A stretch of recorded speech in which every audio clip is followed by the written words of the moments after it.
ನಾನು 2 ಕೋಟಿ ಮಾಡ್ಕೊಂಡಿದ್ದೀನಿ. ಆಯ್ತಾ, ನಾಳೆ ಬೆಳಗ್ಗೆನೆ ಯಾವ ಇಡಿ ಬೇಕಾದ್ರೆ ಬರ್ಬೋದು ಅಥವಾ ಯಾರೇ CID ಬೇಕಾದ್ರೆ ಬರ್ಬೋದು. ಅವ್ರ ಹತ್ರ ಅದನ್ನ ಹುಡ್ಕೊಂಡ್ವಿ, ನನ್ನನ್ನ ಕರೆಸ್ಬಿಟ್ಟು ನನ್ನ ಸೆಟಲ್ಮೆಂಟ್ ಮಾಡಿದ್ದಾರೆ ಸರ್. 2 ಕೋಟಿ ಇಲ್ಲ ಸರ್, ಜಾಸ್ತಿ ಮಾಡ್ಕೊಂಡಿದ್ದೀನಿ. ವಿಡಿಯೋ ನೋಡಿರ್ಬೋದು, ನೀವೆಲ್ಲ ವಾಯ್ಸ್ ಕೊಟ್ಟದ್ದು. ಸೊ ಅದರಲ್ಲಿ ಈ ತರ ಒಂದು ವಿಷಯ ಬರುತ್ತೆ. ಓಕೆ, ಅಂದ್ರೆ ನೀವು ಒಪ್ಕೊಳ್ತೀರಾ ಇದೆಲ್ಲ ಆದದ್ದು ಅಂದ್ರೆ ಜನರಿಗೆ ಮೋಸ ಮಾಡಬೇಕಾಗುತ್ತಲ್ಲ ಅಂತ ಜನರ ಒಂದು ಭಾವನೆಗೆ ನಂಬಿದ್ರಲ್ಲ? ಎಲ್ಲೂ ಬಂದು ನೇಮ್ ಬೋರ್ಡ್ ಇಟ್ಕೊಂಡಿಲ್ಲ, ಜನಗಳಿಗೆ ಬಂದ್ಬಿಟ್ಟು ಸಹಾಯ ಮಾಡ್ತೀನಿ. ಇನ್ಸ್ಟಾಗ್ರಾಮ್ ಅಲ್ಲಿ ಫೇಸ್ಬುಕ್ ಅಲ್ಲಿ ಕಮೆಂಟ್ ತಗೊಳ್ಳೋ ಬೀದಿ ನಾಯಿಗಳು. ಯಾಕೆಂದ್ರೆ ಅವ್ರಿಗೆ ಇದೆ ನನ್ನ ಮೇಲೆ, ನಾನು ದುಡ್ಡು ಮಾಡ್ಕೊಂಡೆ ಆಗಿಲ್ಲ. ನನ್ನಿಂದ ಯಾರಿಗಾದ್ರು ಮೋಸ ಆಗಿದ್ರೆ ಇವತ್ತು ನಾನು ಓಪನ್ ಚಾಲೆಂಜ್ ಕೊಡ್ತೀನಿ, ಅವ್ರು ಬಂದು ಕಂಪ್ಲೇಂಟ್ ಕೊಡ್ಲಿ. ಹೆಂಗೆ ಶಾರ್ಟ್ ಟೈಮ್ ಅಲ್ಲಿ ದುಡ್ಡು ಮಾಡ್ಬೇಕು ಅಂತ ನಂಗೆ ಗೊತ್ತಿಲ್ಲ. ನಮ್ಮಪ್ಪನ್ ನಾನು ಹುಟ್ಟಿದ್ದೀನಿ, ನಾನು ದುಡ್ಡು ಮಾಡ್ಕೊಂಡಿದ್ದೀನಿ. ನಮ್ಮಪ್ಪನ್ ಹುಟ್ಟಿದ್ರೆ ಅಂತ ಹೇಳಿ ನಾನು ಅವ್ರಿಗೆ ಕೊಡ್ತೀನಿ ದುಡ್ಡನ್ನ. ಕೆಲವು ವೆಬ್ಸೈಟ್ ಗಳು ನಮ್ಮೆಲ್ಲ 5 ಡಿಸ್ಟ್ರಿಕ್ಟ್ ಅಲ್ಲಿ ನಮ್ಮೆಲ್ಲ ಕಂಪ್ಲೇಂಟ್ ಮಾಡಿದ್ದಾರೆ. ಸರ್, ನನಗೆ ಫ್ರೀ ಸರ್ವಿಸ್ ಕೊಡೋಕೆ ನನಗೆ ಮುಖ್ಯ ಸರ್. ಯಾರು ಆನ್ಲೈನ್ ಗೇಮ್ ಮಾಡ್ತಾ ಇದ್ದೀರಾ, ಯಾರು ಜೂಜಾಟದಲ್ಲಿ ನಿಮ್ಮ ಬದುಕನ್ನು ತೊಡಗಿಸ್ಕೊಂಡಿದ್ದೀರಾ, ದಯವಿಟ್ಟು ಬಿಟ್ಬಿಡಿ. ನಮಸ್ಕಾರ ಕರ್ನಾಟಕ. ಈಗ ನಾವು ಲೈವ್ ಮುಖಾಂತರ ಅಂದ್ರೆ ವಿಡಿಯೋ ಕಾಲ್ ಮಾಡುವ ಮುಖಾಂತರ ಒಬ್ಬ ವ್ಯಕ್ತಿ, ಅದು ನಿಮ್ಗೆಲ್ಲರಿಗೂ ಕೂಡ ಗೊತ್ತಿರಬಹುದು, ಇತ್ತೀಚೆಗೆ ಸಾಮಾಜಿಕ ಜಾಲತಾಣದಲ್ಲಿ ತುಂಬಾನೇ ಹರಿದಾಡ್ತಿರೋ ಒಂದು ವ್ಯಕ್ತಿ, ಅದುವೇ ಕಿರಣ್ ಹೆಡ್ದಾಲ್ ಅನ್ನೋ ಒಂದು ವ್ಯಕ್ತಿ, ಚಿಕ್ಕಮಗಳೂರು ಕಡೆಯವರು. ಸೊ ಇತ್ತೀಚೆಗೆ ಸಾಮಾಜಿಕ ಜಾಲತಾಣದಲ್ಲಿ ಅವರ ಮೇಲೆ ತುಂಬಾನೇ ಎಲಿಗೇಷನ್ ವಿಡಿಯೋ ನಾವು ನೋಡ್ಲಿಕ್ಕೆ ಸಿಗ್ಬೋದು. ಸೊ ಹಾಗಿರುವಾಗ ಅವರ ಜೊತೆ ನೇರವಾಗಿ ನಾವು ಸಂಪರ್ಕಿಸಿ ಸೊ ಇದಕ್ಕೆಲ್ಲ ಒಂದು ಕ್ಲಾರಿಟಿ ಯಾವ ರೀತಿ ಅಂದ್ರೆ ಏನಾಗಿದೆ, ನಿಜಕ್ಕೂ ಸತ್ಯ ಏನು ಅಂತ ಅವರ ಜೊತೆ ಚರ್ಚಿಸೋಣ. ಅಂದ್ರೆ ನಿಜಕ್ಕೂ 2 ಕೋಟಿ ರೂಪಾಯಿ ಹಣದಷ್ಟು ಆ ಒಂದು ವೀರೇಂದ್ರ ಪಾಪಿಯವರ ಜೊತೆಗೆ ಈ ಒಂದು ಸೆಟಲ್ಮೆಂಟ್ ಆಗಿದ್ಯಾ ಅನ್ನುವಂತ ಆ ಒಂದು ಪ್ರಶ್ನೆ ಕೂಡ ಅವರಲ್ಲಿ ಕೇಳೋಣ. ಸೊ ಅವರ ಉತ್ತರ ಏನಿರುತ್ತೆ ಅಂತ ನಾವು ನೋಡೋಣ ಸ್ನೇಹಿತರೆ. ಸೊ ಹಾಗಾದ್ರೆ ತಡ ಮಾಡಿದ್ರೆ ವಿಡಿಯೋ ಸ್ಟಾರ್ಟ್ ಮಾಡೋಣ. ಬನ್ನಿ ಸ್ನೇಹಿತರೆ, ನೇರವಾಗಿ ವಿಡಿಯೋಗೆ ಹೋಗೋಣ.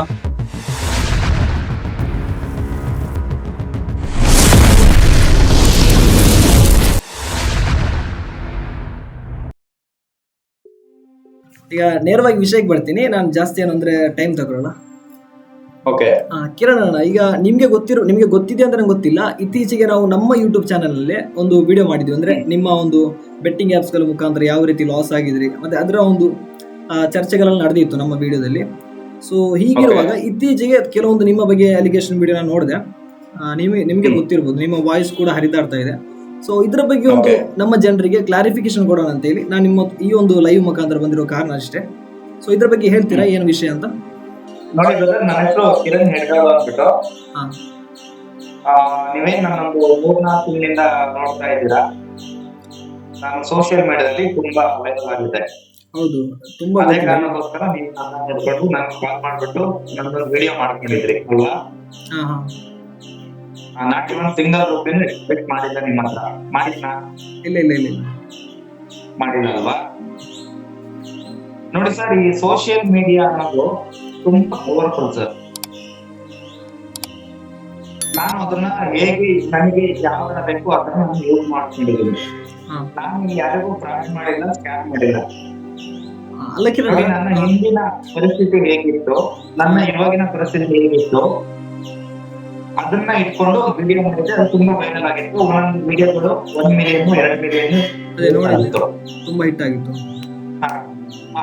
ಈ ಕಾರಣಕ್ಕೋಸ್ಕರ ನನ್ನ ಎಲ್ಲ ಸೋಷಿಯಲ್ ಮೀಡಿಯಾದಲ್ಲಿರುವಂತಹ ಯೂಟ್ಯೂಬರ್ಸ್ಗಳು, ಈ ಟಿವಿ ಚಾನಲ್ಗಳು ತುಂಬಾ ನನ್ನ ಇನ್ಫ್ಲೂಯೆನ್ಸ್ ಮಾಡಕ್ಕೆ ಪ್ರಯತ್ನ ಪಟ್ಟು ನಾನು ಕೆಲವರು ಸಿಕ್ತೆ, ಕೆಲವರು ಸಿಗ್ಲಿಲ್ಲ. ಅಲ್ಲ ಕಿರಣ್, ಈಗ ನನ್ ಮಾತು ಕೇಳಿದ್ರೆ ಕ್ಲಿಯರ್ ಆಗ್ತದ? ಈಗ ಪ್ರಶ್ನೆ ಏನಂದ್ರೆ, ನೋಡಿ, ನೀವು ಈಗ ವಿಡಿಯೋ ಮಾಡ್ತಾ ಇದ್ರಿ, ಸೊ ಅಂದ್ರೆ ಗ್ಯಾಮ್ಲಿಂಗ್ ನ ವಿರೋಧಿಸಿ ವಿಡಿಯೋ ಮಾಡ್ತಾ ಇದ್ರಿ. ಸೊ ಹಾಗಿರುವಾಗ ಇತ್ತೀಚೆಗೆ ಎಲ್ಲಾ ವಿಡಿಯೋ ಡಿಲೀಟ್ ಮಾಡಿದ್ರಲ್ವಾ? ಸೊ ಆ ಒಂದು ಸಂದರ್ಭದಲ್ಲಿ ಹೇಳ್ಬಿಡ್ತೀನಿ, ನಾನು ವಿಡಿಯೋನ ಎಲ್ಲ ಡಿಲೀಟ್ ಮಾಡಿದ್ದೀನಿ. ಅದಕ್ಕೆ ಕಾರಣ ನನಗೆ ನಂದು ಫೈನಲ್ ಆಪ್ಷನ್ ಇದ್ದಿದ್ದು ಬಂದ್ಬಿಟ್ಟು ಒಂದು ಸಾವು, ಇನ್ನೊಂದು ಬಂದ್ಬಿಟ್ಟು ರಿಕವರಿ. ನನಗೆ ಯಾರೇ ಫೋನ್ ಮಾಡಿದ್ರು ರಿಕವರಿ ಮಾಡಕ್ ಒಂದು ದಾರಿ ಸಿಕ್ಕಿತ್ತು, ಅದನ್ನ ಹೇಳ್ತಾ ಇದ್ದೆ. ಬಟ್ ನಾನು ಫ್ಯಾಮಿಲಿನ ಬಿಟ್ಟಿದ್ದೆ, ನನ್ನ ಹೆಂಡತಿ ಮಕ್ಕಳನ್ನ ಬಿಟ್ಟಿದ್ದೆ. ನನ್ನ ಫ್ರೆಂಡ್ ಮುಂದೆ 2 ಆಪ್ಷನ್ ಇತ್ತು, ಒಂದು ಸಾವು ಬಂದ್ಬಿಟ್ಟು ಇನ್ನೊಂದು ರಿಕವರಿ. ಹೌದು ಸರ್, ನಾನು 2 ಕೋಟಿ ಮಾಡ್ಕೊಂಡಿದ್ದೀನಿ ಸರ್. ನಾನು 2 ಕೋಟಿ ಮಾಡ್ಕೊಂಡಿದ್ದೀನಿ. ಆಯ್ತಾ, ನಾಳೆ ಬೆಳಗ್ಗೆನೆ ಯಾರು ಇಡಿ ಬೇಕಾದ್ರೆ ಬರ್ಬೋದು ಅಥವಾ ಯಾರೇ CID ಬೇಕಾದ್ರೆ ಬರ್ಬೋದು. ಅವ್ರ ಹತ್ರ ಅದನ್ನ ಹುಡ್ಕೊಂಡ್ವಿ. ಅದೇ ಸರಿ, ನೋಡಿ, ಸಾಧ್ಯ ಅಂತ ಹುಡ್ಕೊಂಡ್ವಿ. ಅದೇ ನೀವು ಕರೆಕ್ಟ್ ಹೇಳ್ತೀರಾ. ಅದು ನನ್ನ ಟ್ಯಾಲೆಂಟ್ ಸರ್. ನಾನು ಏನ್ ಕಳ್ಕೊಂಡಿದ್ದೀನಿ ಅದನ್ನ ನಾನು ಪಡ್ಕೊಂಡಿದ್ದೀನಿ ಸರ್. ನಿಮಗೆ ಹೇಳ್ದಂಗೆ ನಾನು ಕಳ್ಕೊಂಡಿದ್ದು ಸಾವು ಮತ್ತೆ ರಿಕವರಿ. ನಾನು ಏನ್ ಕಳ್ಕೊಂಡಿದ್ದೀನಿ ನಾನು ಅದನ್ನ ಹುಡ್ಕೊಂಡಿದ್ದೀನಿ. ನೋಡಿ, ಇವಾಗ ಯೂಟ್ಯೂಬ್ ಅಲ್ಲಿ ಸಕ್ಕತ್ ಕೋಟ್ಲೆ ಮಗ ಅನ್ನೋ ಚಾನಲ್ ನನ್ನ ಬಂದು ಇಂಟರ್ವ್ಯೂ ಮಾಡಿದ್ದ. ಕೆಲವರು ನನಗೆ ಗೊತ್ತಿರಂಗೆ ಕೆಲವರು ಸಮಾಜ ಸೇವೆಗೆ ಅಂತಾನೆ ಯೂಟ್ಯೂಬ್ ನ ರನ್ ಮಾಡ್ತಾರೆ, ಇನ್ ಕೆಲವರು ದುಡ್ಡು ಮಾಡಕ್ ಅಂತಾನೆ ಯೂಟ್ಯೂಬ್ ರನ್ ಮಾಡ್ತಾರೆ. ಅಂತವ್ರ ಕ್ಯಾಟಗರಿ ಸಕ್ಕತ್ ಕೋಟ್ಲೆ ಮಗ ಅನ್ನೋದು ಬರ್ತಾರೆ. ಹೌದು ಸರ್, ನಾನು 2 ಕೋಟಿ ದುಡ್ಡು ಮಾಡ್ಕೊಂಡಿದ್ದೀನಿ ಸರ್, ನನ್ ಟ್ಯಾಲೆಂಟ್ ಸರ್.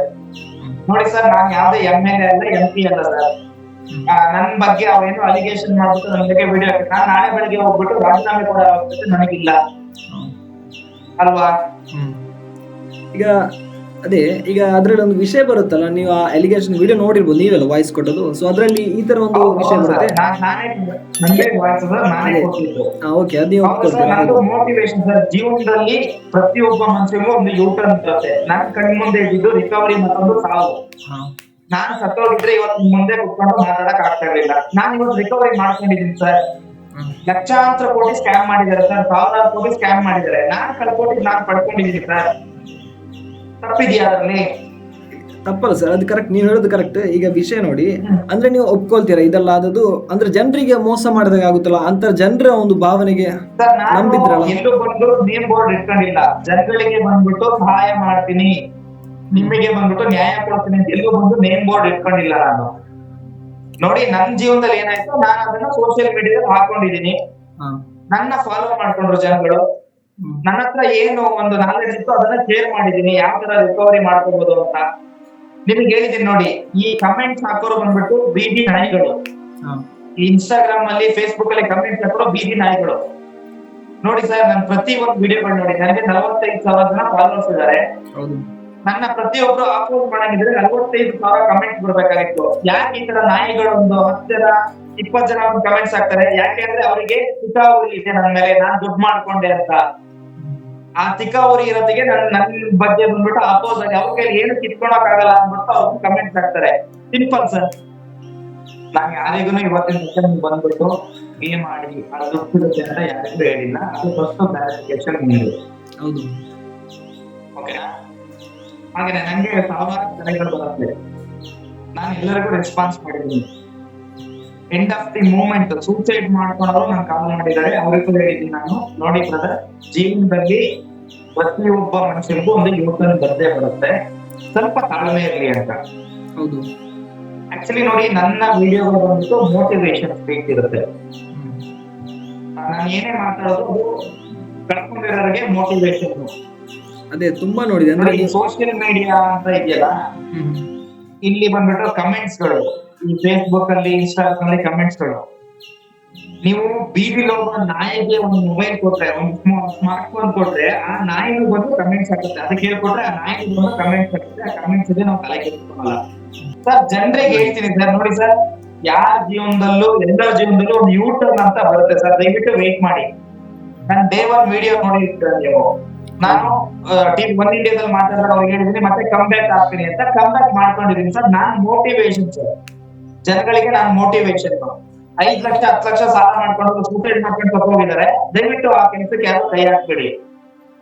ಗ್ಯಾಮ್ಲಿಂಗ್ ಮಾಡಬಾರ್ದು. ನಿಮ್ ಜೀವ ಹೊಂದಿದ್ರೆ ಕೋಟಿಗಟ್ಟಲೆ ದುಡಿಬಹುದು. ಅದಕ್ಕೆ ನಾನೇ ಸಾಕ್ಷಿ ಸರ್. ಕೋಟಿಗಟ್ಟಲೆ ನಾನು ದುಡ್ಕೊಂಡಿದ್ದೀನಿ ಸರ್, ನಾನ್ ಮಾಡ್ಕೊಂಡಿದ್ದೀನಿ ಸರ್. ಅದೇ ಅಲ್ಲ, ಈಗ ನೀವು ಹೇಳಿದ್ರಲ್ಲ ಇದ್ರ ಬಗ್ಗೆ ಎಲ್ಲ, ನೀವು ಹಣ ತಗೊಂಡಿದಂತ ನಿಜ ಅಂತ ಹೇಳಿ ಒಪ್ಕೊಂಡ್ರಲ್ಲ. ಒಪ್ಕೊಂಡಿದ್ದೀನಿ, ನಾನು ತಗೊಂಡಿದ್ದೀನಿ ಸರ್. 2 ಕೋಟಿ. ಅದೇ 2 ಕೋಟಿ ತಗೊಂಡಿದ್ದೀನಿ, ಅಂದ್ರೆ 2 ಕೋಟಿ ಅದೇ ಅಲ್ಲ, 2 ಕೋಟಿ ಅಂತ ಹಣ ಬಂದ ವಿಷಯ ಜಾಸ್ತಿನೇ ಆಗಿದೆ ಸರ್. 2 ಕೋಟಿ ಇಲ್ಲ ಸರ್, ಜಾಸ್ತಿ. ನಿಮ್ಗೆ ಆಕ್ಚುಲಿ ಗೊತ್ತಿರೋಂಗೆ 1000 ಕೋಟಿ ಡೀಲ್ ಆಗುತ್ತೆ. ಬಟ್ ನನ್ನ ಒಂದು ವಿಡಿಯೋಗಳಿಂದ ಅವ್ರಿಗೆ ಏನೋ ಒಂದು ಸಮಸ್ಯೆ ಆಗಿದೆ ಅಂದ್ಬಿಟ್ಟು ನನ್ನನ್ನ ಕರೆಸ್ಬಿಟ್ಟು ನನ್ನ ಸೆಟಲ್ಮೆಂಟ್ ಮಾಡಿದ್ದಾರೆ ಸರ್. 2 ಕೋಟಿ ಇಲ್ಲ ಸರ್, ಜಾಸ್ತಿ ಮಾಡ್ಕೊಂಡಿದ್ದೀನಿ. 2 ಕೋಟಿ ಜಾಸ್ತಿ ಮಾಡ್ಕೊಂಡಿದ್ದಾರೆ ನೀವು, ವೀರೇಂದ್ರ ಪಪ್ಪಿ. ಜಾಸ್ತಿ ಆಗಿದೆ ಸರ್. ಯಾರ ಕಡೆಯಿಂದ? ವೀರೇಂದ್ರ ಪಪ್ಪಿ. ಕರೆಕ್ಟ್, ಸುಳ್ಳು ಹೇಳೋ ಅವಶ್ಯಕತೆ ಇಲ್ಲ. ಈಗ ವೀರೇಂದ್ರ ಪಪ್ಪಿ ಅವರ ಕಡೆಯಿಂದ ನಿಮ್ಗೆ ಸೆಟಲ್ಮೆಂಟ್ ಆಗಿದೆ ಅಂತ ಹೇಳಿದ್ದೇವೆ ಅಲ್ಲ, 2 ಕೋಟಿ. ಗೊತ್ತಿಲ್ಲ ಸರ್, ನನಗೆ ಪರ್ಟಿಕ್ಯುಲರ್ ನೇಮ್ ಎಲ್ಲ ಗೊತ್ತಿಲ್ಲ ಸರ್. ಯಾವ ಏನೋ ಗೊತ್ತಿಲ್ಲ ಸರ್. ಸಾವಿರಾರು ವೆಬ್ಸೈಟ್ ಗಳಿದೆ. ಯಾವ ಒಂದು ವೆಬ್ಸೈಟ್ ಅವ್ರು ಬಂದ್ಬಿಟ್ಟು ನನ್ನ ಕಾಂಟ್ಯಾಕ್ಟ್ ಮಾಡಿದ್ದಾರೆ, ನಾನು ಸೆಟಲ್ಮೆಂಟ್ ಮಾಡಿದ್ದಾರೆ ಸರ್. ಅಲ್ಲ, ಈಗ ಕಿರಣ್ ಅವರೇ, ನೀವು ಈ ಮೊದಲ ವಿಡಿಯೋ ಮಾಡುವ ಅಂತ ಇದ್ರೆ, ಅಂದ್ರೆ ಕರೆಕ್ಟ್, ನೀವು ನಿಮ್ಮ ಅವಶ್ಯಕತೆಗೋಸ್ಕರ ನೀವು ಬದಲಾದ್ರಿ, ಅದು ಪರವಾಗಿಲ್ಲ. ಆದ್ರೂ ಅಂದ್ರೆ ಜನರು ನಂಬಿದ್ರಲ್ಲ, ಸೊ ಆ ರೀತಿ ಇರುವಾಗ ನೀವು ಈ ತರ ಜನರು ಏನಂತ ನಂಬ್ತಾರೆ ಸರ್? ನೋಡಿ ಸರ್, ಆಗ್ತಾರೆ ಸರ್, ಇನ್ಸ್ಟಾಗ್ರಾಮ್ ಬಂದ್ಬಿಟ್ಟು ಕಮೆಂಟ್ ಮಾಡ್ತಾರೆ ಸರ್. ಕಮೆಂಟ್ಸ್ ಗೆಲ್ಲ ಉತ್ತರ ಕೊಡಕ್ ನಾನು ಆಗಲ್ಲ ಸರ್. ನನಗೆ ಕಾಲ್ ಮಾಡೋರಿಗೆಲ್ಲ ನಾನು ಉತ್ತರ ಕೊಟ್ಟಿದ್ದೀನಿ. ಆ ಕಮೆಂಟ್ಸ್ ಮಾಡೋರಿಗೆಲ್ಲ ಹೇಳಕ್ ಆಗಲ್ಲ ನಾನು. ಅದೇ ಆಗಲ್ಲ ಸರ್ ಕಮೆಂಟ್ಸ್ ಮಾಡೋರಿಗೆ. ನೋಡಿ ಸರ್, ಅಂತ ಕೇಳಿ ಸರ್, ಧರ್ಮಸ್ಥಳ ವೀರೇಂದ್ರ ಹೆಗ್ಡೆ ಅವ್ರನ್ನೇ ಬಿಟ್ಟಿಲ್ಲ ಸರ್, ನನ್ನ ಬಿಡ್ತಾರ ಸರ್. ಅಲ್ಲ, ಅದು ಕರೆಕ್ಟ್. ಈಗ ನೋಡಿ ಕಿರಣ್ ಅವರೇ, ಈಗ ನೀವು ಈ ರೀತಿ ಆದಾಗ ತುಂಬಾ ರೀತಿಯ ಪ್ರಶ್ನೆಗಳು ಮೂಡ್ತಿದೆ ಎಲ್ಲಾ ಜನರಲ್ಲಿ ಕೂಡ. ಹಾಗಿರುವಾಗ ನಾನೊಂದು ಕೇಳಿದೆ, ಅಂದ್ರೆ ಈಗ ಈ ತರ ನೀವು ಏನು ಪ್ಲಾನ್ ಮಾಡಿದ್ದ ಅಂತ ಅಥವಾ ಈ ತರ ಒಂದು ಇನ್ಸ್ಟಾಗ್ರಾಮ್ ಮುಖಾಂತರ ಸಾಮಾಜಿಕ ಜಾಲತಾಣದ ಮುಖಾಂತರ ಈ ರೀತಿ ನೋಡಿ ನಮ್ದು ಏನು ಲೈಫ್ ಸ್ಟೈಲ್ ಇತ್ತು ನಾನು ಹಾಕೊಂಡಿದ್ದೀನಿ ನೋಡಿ ಸರ್. ನಾನು ಜಾಸ್ತಿ ನನ್ನ ದೇಹಕ್ಕಿಂತ ನನ್ನ ತಲೆನ ಉಪಯೋಗಿಸ್ತೀನಿ. ಹೆಂಗೆ ಶಾರ್ಟ್ ಟೈಮ್ ದುಡ್ಡು ಮಾಡ್ಬೇಕು ಅಂತ ನಂಗೆ ಗೊತ್ತಿಲ್ಲ. ಯಾವ ತರ ಮಾಡ್ಕೋಬೇಕು, ಏನ್ ಮಾಡ್ಬೇಕು ನೋಡಿ. ಅವರು ಲಕ್ಷಾಂತರ ಜನಗಳನ್ನ ಕೊಳ್ಳೆ ಹೊಡೆದಿದ್ದಾರೆ. ಅದ್ರಲ್ಲಿ ಏನ್ ನನ್ ಲಾಸ್ ಆಗಿದೆ ನಾನು ಅದನ್ನ ರಿಕವರಿ ಮಾಡ್ಕೊಂಡಿದ್ದೀನಿ. ಇದ್ರಲ್ಲಿ ಯಾವ್ದು ತಪ್ಪಿಲ್ಲ. ನನ್ನಿಂದ ಯಾರಿಗಾರು ಮೋಸ ಆಗಿದ್ರೆ ಇವತ್ತು ನಾನು ಓಪನ್ ಚಾಲೆಂಜ್ ಕೊಡ್ತೀನಿ, ಅವ್ರನ್ನ ಕಂಪ್ಲೇಂಟ್ ಕೊಡ್ಲಿ. ನನ್ನಿಂದ ₹1 ಸಿಂಗಲ್ ರೂಪಿ ಯಾರಿಗಾರು ಮೋಸ ಮಾಡಿದಾನೆ ಅಂತ ಹೇಳಿದ್ರೆ ಅವ್ರನ್ನ ಕಂಪ್ಲೇಂಟ್ ಕೊಡ್ಲಿ. ನಾನು ಬಂದು ಅದಕ್ಕೆ ಕ್ಲಾರಿಫಿಕೇಶನ್ ಕೊಡ್ತೀನಿ. ಈಗ ನಿಮ್ದು ಎಷ್ಟು ಕಂಪ್ಲೇಂಟ್ ಆಗಿದೆ ಅಂದ್ರೆ ಕರ್ನಾಟಕದಲ್ಲಿ ಯಾವ ಅಂದ್ರೆ ಎಷ್ಟು ಕಂಪ್ಲೇಂಟ್ ಇದೆ ನಿಮ್ದು? 5 ಡಿಸ್ಟ್ರಿಕ್ಟ್ ಅಲ್ಲಿ ನಮ್ದು ಕಂಪ್ಲೇಂಟ್ ಮಾಡಿದ್ದಾರೆ. ಕೆಲವು ವೆಬ್ಸೈಟ್ ಗಳು ನಮ್ಮೆಲ್ಲ 5 ಡಿಸ್ಟ್ರಿಕ್ಟ್ ಅಲ್ಲಿ ನಮ್ಮೆಲ್ಲ ಕಂಪ್ಲೇಂಟ್ ಮಾಡಿದ್ದಾರೆ. ಹೌದಾ? ಹೋರಾಟ ಮಾಡ್ತಾ ಇದೆ ಬಟ್ ಅವರೇ ಅದನ್ನ ವಿಡ್ರಾ ಮಾಡ್ಕೊಂಡಿದ್ದಾರೆ. ಹಾಗಾದ್ರೆ ನೀವು ನಿಮ್ಮ ಇವ್ರ ಅಂದ್ರೆ ಸರ್ ನೀವು ಈಗ ನಾನು ಆ ಒಂದು ವಿಡಿಯೋ ನೋಡಿದೆ, ಅಲಿಗೇಷನ್ ವಿಡಿಯೋ. ಅದರಲ್ಲಿ ಒಬ್ರು ಇದ್ರಲ್ಲ, ಸೂರ್ಯ ಸರ ಮಾಸ್ಕ್ ಟೊಪ್ಪಿ ಹಾಕಿ ಒಬ್ರು ವಿಡಿಯೋ ಮಾತಾಡ್ತಾರೆ. ಹೌದು ನೋಡಿ ಸರ್, ಅವನು ದೊಡ್ಡ ಕಳ್ಳ ಸರ್. ನೋಡಿ ನಿಮ್ ತರಾನೇ ಅವನು ನನಗೆ ಸ್ನೇಹಿತ. ಅವನ ಜೊತೆ ನಾನು ಲಾರಿ ಹೋಗಿದ್ದೆ. ನಂದೇನ್ ಇಂಟರ್ನಲ್ ಇರುತ್ತೆ ಅವನ ಜೊತೆ ಶೇರ್ ಮಾಡ್ಕೊಂಡಿದ್ದೆ. ನೋಡಿ ಸರ್, ನಿಮ್ದು ಏನೇ ಪರ್ಸನಲ್ ಇದ್ರು ದಯವಿಟ್ಟು ಯಾರು ಸ್ನೇಹಿತರುಗಳ ಹತ್ರ ಶೇರ್ ಮಾಡ್ಕೊಳಕ್ ಹೋಗ್ಬಿಡಿ ಸರ್. ಅವರಂತ ದೊಡ್ಡ ಮೋಸಗಾರರು ಪ್ರಪಂಚದಲ್ಲಿ ಯಾರು ಇರಲ್ಲ. ಯಾಕೆಂದ್ರೆ ಅವನಿಗೆ ಏನು ಸಿಕ್ಕಿಲ್ಲ. ನನ್ನ ಹತ್ರ ಅವ್ನು ದುಡ್ಡು ಕೇಳಿದ, ಆಫರ್ ಮಾಡ್ದ. ನೋಡಿ ಸರ್, ಕಳ್ಕೊಂಡಿರೋದ್ ನಾನು, ಪಡ್ಕೊಂಡಿರೋದ್ ನಾನು. ನನ್ ತಲೆ ಉಪಯೋಗಿಸ್ತಿದ್ದೀನಿ. ಅವನಿಗೆ ಯಾಕೆ ಸರ್ ಕೊಡ್ಲಿ ನಾನು ದುಡ್ಡನ್ನ?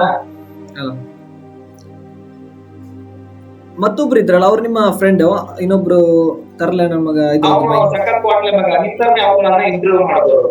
ಮೊದಲಿಗೆ ಮಾಡ್ತಿರೋ ಉದ್ದೇಶ ಅವ್ರಿಗೂ ಏನಾದ್ರು ಸಿಗುತ್ತೆ ಅಂತ. ಪ್ರಯತ್ನ ಪಡ್ಕೊಂಡ್ಲಿ ಸರ್. ಅವ್ರ ಹತ್ರ ಟ್ಯಾಲೆಂಟ್ ಇದ್ರೆ, ಅವ್ರ ಹತ್ರ ತಲೆ ಇದ್ರೆ ಪ್ರಯತ್ನ ಪಡ್ಕೊಂಡ್ಲಿ. ಅವ್ರು ದುಡ್ಡು ಮಾಡ್ಕೊಂಡ್ಲಿ. ನಾನ್ ಬೇಡ ಅಂತ ಹೇಳಿದೀನ. ಈಗ ಕೊನೆಯದಾಗಿ ಅದೇ ಕಿರಣ್ ಅವ್ರ ಕೊನೆಯದಾಗಿ ನಾನು ಹೇಳೋದೇನಂದ್ರೆ, ಈಗ ನೀವು ಒಪ್ಕೊಂಡಿದ್ದೀರಾ ನಾನು ನನ್ನ ಒಂದು ತಲೆ ಉಪಯೋಗಿಸಿ ಅಂದ್ರೆ ಜನರಿಗೂ ನೋವು ಪಡಿಸಲಿಲ್ಲ, ಜನರಿಗೂ ನೋವು ಪಡಿಸದೆ ಓಕೆ ಜನರಿಗೆ ಈ ತರ ಧಕ್ಕೆ ಪಾಡಿಸಿದೆ, ನಾನು ಈ ರೀತಿ 2 ಕೋಟಿ ನಾನು ಪಡ್ಕೊಂಡಿದ್ದೆ ಅಂತ ನೀವು ಹೇಳಿದ್ರಿ. ನೋಡಿ ಸರ್, ಯಾವುದೇ ಒಬ್ಬ ಸಿಂಗಲ್ ಪರ್ಸನ್ಗೂ ನಾನು ಮೋಸ ಮಾಡಿಲ್ಲ ಸರ್. ಮೋಸ ಮಾಡಿದೀನಿ ಅನ್ನೋದ್ಬಿಟ್ಟು ಇನ್ಸ್ಟಾಗ್ರಾಮ್ ಅಲ್ಲಿ ಕಮೆಂಟ್ಸ್ ಹಾಕೋದಲ್ಲ, ಹೋಗ್ಬಿಟ್ಟು ಕಂಪ್ಲೇಂಟ್ ಕೊಡ್ಬೇಕು. ಅವನು ನನ್ನಿಂದ ಯಾರಿಗಾರು ಮೋಸ ಆಗಿದ್ರೆ ಹೋಗ್ಬಿಟ್ಟು ಅವ್ರು ಕಂಪ್ಲೇಂಟ್ ಕೊಡ್ಬೇಕು. ಕಮೆಂಟ್ ಮಾಡಿದ್ರೆ ಇಲ್ಲಿ ಏನೋ ಅವನಿಗೆ ಸಾಲ್ಯೂಷನ್ ಸಿಗಲ್ಲ. ಅದೇ ಕಿರಣ್ ಅವ್ರ ಮತ್ತೊಂದು ಪ್ರಶ್ನೆ ಏನಂದ್ರೆ, ನಂದು ಇದು ಈಗ ನೀವು ಒಂದ್ ಕಡೆ ಹೇಳಿದ್ರಲ್ಲ, ಇದು ಇನ್ಸ್ಟಾಗ್ರಾಮ್ ಅಲ್ಲಿ ನಾವೊಂದು ಇದರ ಬಗ್ಗೆ ಧ್ವನಿ ಎತ್ತಬೇಕಂತ ಹೇಳಿ ಫ್ರೀಡಂ ಪಾರ್ಕ್ ಅಲ್ಲಿ ನೀವು ಹೋರಾಟ ಮಾಡ್ತೀವಿ ಅಂತ ಹೇಳಿ ಸ್ಕ್ಯಾನರ್ ಹಾಕಿಸಿದ್ರಲ್ಲ, ಸೊ ಅದ್ರ ಬಗ್ಗೆ ಏನ್ ಹೇಳಿಕ್ಕೆ ಬಯಸ್ತೀರಿ? ಅಂದ್ರೆ ತುಂಬಾ ಜನ ಹಣ ಹಾಕಿರ್ಬೋದು. ಹೋರಾಟ ಮಾಡೋಣ ಅಂತ ನನ್ನ ತಲೆಯಲ್ಲಿ ಇದ್ದು ಹೋರಾಟ ಮಾಡೋಣ ಅಂತ ಯಾರು ಬರಲ್ಲ ಸರ್. ಹೋರಾಟ ಮಾಡಕ್ಕೆ ನಿಮ್ಗೆ ಹೇಳಿದ್ನಲ್ಲ ಸರ್, ಬೀದಿಲಿ ಹೋಗೋ ನಾಯಿಗೆ ಒಂದು ಸ್ಮಾರ್ಟ್ ಫೋನ್ ಕೊಟ್ಟು ಡಾಟಾ ಹಚ್ಕೊಟ್ರೆ ಅದು ಬಂದು ಕಮೆಂಟ್ಸ್ ಮಾಡುತ್ತೆ ಸರ್. ಆತರ ನಾಯಿಗಳು ಬಂದ್ಬಿಟ್ಟು ಕಮೆಂಟ್ಸ್ ಮಾಡ್ತಾರೆ. ಅದ್ರಲ್ಲಿ ನಿಮ್ಗೆ ಹಣ ಬರ್ಲಿಲ್ಲ ನೋಡಿ, ನನಗೆ 40,000 ಜನ ಫಾಲೋವರ್ಸ್ ಇದ್ದಾರೆ. ಹೌದು, 45,000 ಜನ ಫಾಲೋವರ್ಸ್. ಅದ್ರಲ್ಲಿ ಬೆರಳೆಣಿಕೆ ಮಾತ್ರ ಬಂದು ಕಮೆಂಟ್ಸ್ ಮಾಡ್ತಾರೆ. ಯಾಕೆಂದ್ರೆ ಅವ್ರ ಕೈಲಿ ಏನು ಮಾಡ್ಕೊಳಕ್ಕಾಗಲ್ಲ, ಅಂತವ್ರು ಬಂದ್ಬಿಟ್ಟು ಮಾತ್ರ ಕಮೆಂಟ್ಸ್ ಮಾಡ್ತಾರೆ. ನನಗೆ ಇವತ್ತು ವೆಲ್ ವಿಷರ್ಗಳಿದ್ದಾರೆ. ಇವತ್ತು ಫೋನ್ ಮಾಡ್ಬಿಟ್ಟು ನನಗೆ ಕಂಗ್ರಾಟ್ಸ್ ಮಾಡೋರು 1000 ಸಂಖ್ಯೆಲಿದ್ದಾರೆ ಸರ್. ಅದ್ರಲ್ಲಿ ನಿಮ್ಗೆ ಅಲ್ಲಿ ಯಾವನ್ ಕೈಲಿ ಏನು ಕಿತ್ಕೊಳಕ್ಕಾಗಲ್ಲ, ಅವ್ನ ಬಂದು ಕಮೆಂಟ್ಸ್ ಮಾಡ್ತಾರೆ. ಅಲ್ಲ ಸರ್, ಅದ್ರಲ್ಲಿ ನಿಮ್ಗೆ ಹಣ ಎಷ್ಟೊಂದು ಬಂದಿತ್ತು? ಅಂದ್ರೆ ಸ್ಕ್ಯಾನರ್ ಹಾಕಿದ್ರಲ್ಲ, ಸೊ ಈ ರೀತಿ ನನಗೆ ಸಹಾಯ ಮಾಡಿ ಅಂತ ಇದ್ರ ಬಗ್ಗೆ ಅದರಲ್ಲಿ ಒಂದು 2ರಿಂದ 2,500 ದುಡ್ಡು ಬಂದಿದೆ ಸರ್. ₹1, ₹2, ₹3, ₹4, ₹5, 10 ಲಕ್ಷ 1 ಕೋಟಿ ತೋತಿದೀನಿ ಅಂತ ಹೇಳೋರು ₹1 ಹಾಕಿದ್ದಾರೆ ಸರ್. ಇಲ್ಲಿ ಕೇಳಿ ಸರ್, ನನಗೆ ಫ್ರೀ ಸರ್ವಿಸ್ ಕೊಡಕ್ಕೆ ನನಗೆ ಮುಚ್ಚ ಸರ್. ನೋಡಿ ಸರ್, ಒಬ್ಬ ಡಾಕ್ಟರ್ ಹತ್ರ ಹೋದ್ರೆ ಕನ್ಸಲ್ಟೇಷನ್ ಫೀಸ್ ಅಂದ್ಬಿಟ್ಟು ₹1,000 ತಗೊಂತಾನೆ. ಒಬ್ಬ ಜ್ಯೋತಿಷಿ ಹತ್ರ ನಿಮ್ ಕೈ ಕೊಟ್ರೆ ₹500 ತಗೊಂತಾನೆ. ನನಗೇನ್ ಸರ್ ದರ್ದು? ಇವರೆಲ್ಲ ಯಾಕೆ ನಮ್ಮ ಅಪ್ಪ ಕೊಡ್ತಾರೆ ಇವರೆಲ್ಲ. ನನಗೆ ಬೆಳಗ್ಗೆ ಸಾಯಂಕಾಲ ಫೋನ್ ಮಾಡಿದಾಗ ಆನ್ಸರ್ ಮಾಡ್ಕೊಂಡು ಕೂತ್ಕೊಳಕ್ಕೆ. ನಮ್ಮ ಅಪ್ಪಂಗ್ ನಾನು ಹುಟ್ಟಿದ್ದೀನಿ, ನಾನು ದುಡ್ಡು ಮಾಡ್ಕೊಂಡಿದ್ದೀನಿ. ನಮ್ಮ ಅಪ್ಪಂಗ್ ಹುಟ್ಟಿದ್ರೆ ಅಂತ ಹೇಳಿ ನಾನು ಅವ್ರಿಗೆ ಕೊಡ್ತೀನಿ ದುಡ್ಡನ್ನ. ಆಯ್ತು, ಅದೇ ನನಗೆ ಇಷ್ಟೊಂದು ಡೌಟ್ ಇತ್ತು, ಮತ್ತೆ ಬೇರೆ ಏನಿಲ್ಲ. ನಿಮ್ದು ಒಂದು ಮಾತಾಡಿ ಒಂದು ಕ್ಲಾರಿಫಿಕೇಶನ್ ಸಿಕ್ತು. ನಿಮಗೆ ಕ್ಲಾರಿಟಿ ಮಾಡ್ತೀನಿ ನೋಡಿ ಸರ್. ನಾನು ದುಡ್ಡು ಮಾಡ್ಕೊಂಡಿದ್ದೀನಿ ಸರ್. ಅವ್ರೇನ್ ಹಾಕ್ತಿದ್ದಾರೆ ಸತ್ಯ ಇದೆ ಸರ್. ನಾನು ದುಡ್ಡು ಮಾಡ್ಕೊಂಡಿದ್ದೀನಿ. ಇಲ್ಲಿ ಯಾರಿಗೂ ಸ್ಕ್ಯಾಮ್ ಮಾಡಿಲ್ಲ ಸರ್. ಇಲ್ಲಿ ಯಾರಿಗೂ ₹1 ಫ್ರಾಡ್ ಮಾಡಿಲ್ಲ ಸರ್. ನನ್ನ ತಲೆಯಿಂದ ನಾನು ದುಡ್ಡು ಮಾಡ್ಕೊಂಡಿದ್ದೀನಿ. ನೀವು ತಲೆ ಉಪಯೋಗಿಸ್ಕೊಂಡು ನೀವು ಹಣ ಮಾಡ್ಕೊಂಡಿದ್ದೀರಿ ಅಂತ ಹೇಳಿ? ಹೌದು ಸರ್, ನನ್ನ ತಲೆ ಉಪಯೋಗಿಸ್ಬಿಟ್ಟು ನಾನು ದುಡ್ಡು ಮಾಡ್ಕೊಂಡಿದ್ದೀನಿ. ಇಲ್ಲಿದ್ರೆ ನಾನು ಇವತ್ತಿಗೂ ಲಾರಿನೇ ಓಡಿಸ್ಬೇಕಾಗಿತ್ತು. ನನ್ನ ತಲೆ ಉಪಯೋಗಿಸ್ಬಿಟ್ಟು ನಾನು ಈ ಸೋಷಿಯಲ್ ಮೀಡಿಯಾನ ಯೂಸ್ ಮಾಡ್ಕೊಂಡು ನಾನು ದುಡ್ಡು ಮಾಡ್ಕೊಂಡಿದ್ದೀನಿ ಸರ್. ಓಕೆ ಕಿರಣ್ ಅವ್ರು, ಮತ್ತೆ ಬೇರೆ ಏನಾದ್ರು ಹೇಳಿಕ್ಕೆ ಬಯಸ್ತೀರಾ? ಅಂದ್ರೆ ಏನಾದ್ರು ಏನಿಲ್ಲ ಸರ್. ನೋಡಿ ಸರ್, ಯಾರು ಧೃತಿಗೆಡಬೇಡಿ. ಯಾರೇ ಎಷ್ಟ್ ಬೇಕಾದ್ರೂ ಕಳ್ಕೊಂಡಿರಿ, ದಯವಿಟ್ಟು ಸಮಾಧಾನವಾಗಿರಿ. ಒಂದಿನ ಬರುತ್ತೆ, ಆ ದಿನಕ್ಕೋಸ್ಕರ ಕಾಯಿರಿ. ಎಲ್ಲರ ಬದುಕಲ್ಲೂ ದೀಪಾವಳಿ ಬಂದೇ ಬರುತ್ತೆ. ದಯವಿಟ್ಟು ಸ್ವಲ್ಪ ಪೇಷನ್ಸ್ ಇರ್ಲಿ. ಯಾರು ಆನ್ಲೈನ್ ಗೇಮ್ ಮಾಡ್ತಾ ಇದೀರಾ, ಯಾರು ಜೂಜಾಟದಲ್ಲಿ ನಿಮ್ಮ ಬದುಕನ್ನ ತೊಡಗಿಸ್ಕೊಂಡಿದ್ದೀರಾ, ದಯವಿಟ್ಟು ಬಿಟ್ಬಿಡಿ. ಎಲ್ಲರಿಗೂ ಅಲ್ಲ ಸರ್, ನೋಡಿ ಸರ್, ಎಲ್ಲರೂ ಡಾಕ್ಟರ್ ಆಗಕ್ಕಾಗಲ್ಲ, ಎಲ್ಲರೂ ಸೈಂಟಿಸ್ಟ್ ಆಗಕ್ಕಾಗಲ್ಲ, ಹಂಗೇನೆ ಎಲ್ಲರೂ ಪ್ಲೇಯರ್ ಆಗಕ್ಕಾಗಲ್ಲ ಸರ್. ಒತ್ತಿ ಹೇಳ್ತೀನಿ, ಗ್ಯಾಮ್ಲರ್ ಜೂಜ್ ಕೂಡ ಯಾರ್ ಬೇಕಾದ್ರೂ ಆಗ್ಬೋದು. ಪ್ಲೇಯರ್ ಅಂತ ಆಗೋನು ಒಬ್ಬನೇ ಸರ್. 100 ಜನ ಆಡಿದ್ರೆ 99 ಜನ ಸೋಲ್ತಾರೆ, ಒಬ್ಬ ಮಾತ್ರ ಗೆಲ್ತಾನೆ ಸರ್. ಇದು ರಿಯಾಲಿಟಿ ಸರ್. ನೋಡಿ ಸರ್, ನಾನು ಅವತ್ತು ಹೇಳೋದಷ್ಟೇ, ಇವತ್ತು ಹೇಳೋದಷ್ಟೇನೆ. ಇನ್ಸ್ಟಾಗ್ರಾಮ್ ಅಲ್ಲಿ ನಾನು ನಂಬರ್ ಹಾಕಿದ್ದೀನಿ. ನಿಮ್ಗೆ ಏನೇ ಸಮಸ್ಯೆ ಇದ್ರು 24/7 ನಾನ್ ನಿಮ್ ಕಾಲ್ನ ಅಟೆಂಡ್ ಮಾಡ್ತೀನಿ. ನನಗೆ ಪ್ರಪಂಚದ ಮೂಲೆಯಿಂದ ನನಗೆ ಕಾಲ್ ಬರುತ್ತೆ. ಪ್ರತಿಯೊಬ್ಬರಿಗೂ ರೆಸ್ಪಾನ್ಸ್ ಮಾಡ್ತೀನಿ. ನಿಮ್ಗೆ ಏನೇ ಡೌಟ್ ಇರ್ಬೋದು, ನಿಮ್ಗೆ ಏನಾದ್ರು ಐಡಿಯಾ ಬೇಕಾಗಿರ್ಬೋದು, ನನ್ನ ಕಾಂಟ್ಯಾಕ್ಟ್ ಮಾಡಿ, ನಾನು ಹೇಳ್ತೀನಿ ನಿಮ್ಗೆ ಏನ್ ಮಾಡ್ಬೇಕು ಅಂತ.